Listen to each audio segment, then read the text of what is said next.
Hey folks, Daily Landsblog. It is the 31st of March, 2019. Yesterday I talked about PTSD, and I would think that of all the Landsblogs that we've done recently, this was probably the most thoughtful reactions that we have got. People, because my point was this, that it doesn't have to be war, and it doesn't have to be first responders, and it doesn't have to be anything even that appears to be traumatic to somebody else, because your trauma might not be my trauma, and my trauma, something that is devastating for me, that haunts me, may not appear to be that way for you. What you think of my trauma and what I think of your trauma are irrelevant. And I'm just thinking from the standpoint of being a parent, that if you have a sick child, that is gotta be, when you measure, if there was a trauma scale, I'm talking about, obviously, seriously ill, not, my kid has a cold, oh my God, I'm gonna have PTSD.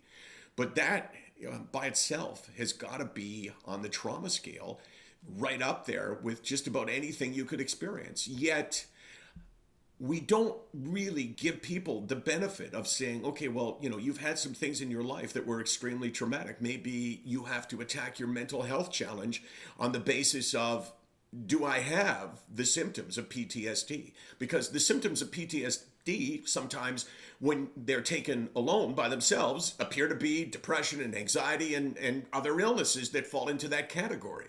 So I'm kind of on a big push now to ask you the question.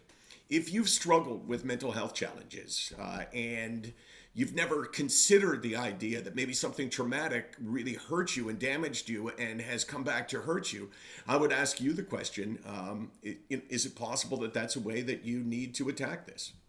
I know for me, Case, it's not like mystery, right? What I'm going to say? Mm-hmm. What am I going to say? Well, you can... What? I assume you're going to talk about my health problems? Right. Are you okay with that? Yeah.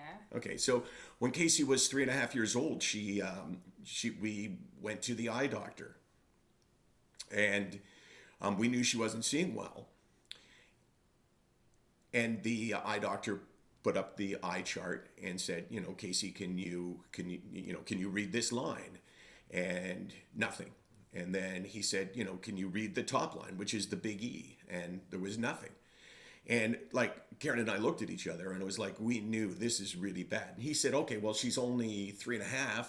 Maybe she can't read. And we go, no, she reads, right? So it's not a factor of that. So he took out a cube, and it had a picture of Big Bird and Sesame Street characters, and held it in front of her and said, which Sesame Street character do you see?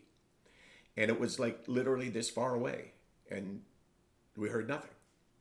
And that's a long time ago now. And it still haunts me to this day. I'm not saying I have PTSD from it. I'm just saying that it was one of the worst and most traumatic moments of my life. And yet nobody would know that, because not like I walked around advertising it, not like I'm a firefighter and I went into a fire and everybody knows that, oh my God, the things that you saw. So I think maybe it's a way to look at your mental health struggles.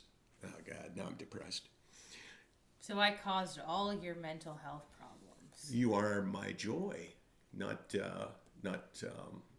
And you know what? There's always a corresponding, not always. Sometimes there is a corresponding blessing to the worst thing, and for you it is your left eye and what it's allowed you to do in your life and what it's allowed me to see you do. So I'm good, Case. First. SickNotWeak.com, 24 hours a day, 364 days a year. It's the end of March. Tomorrow, April 1st. Got something planned, Case? No. No.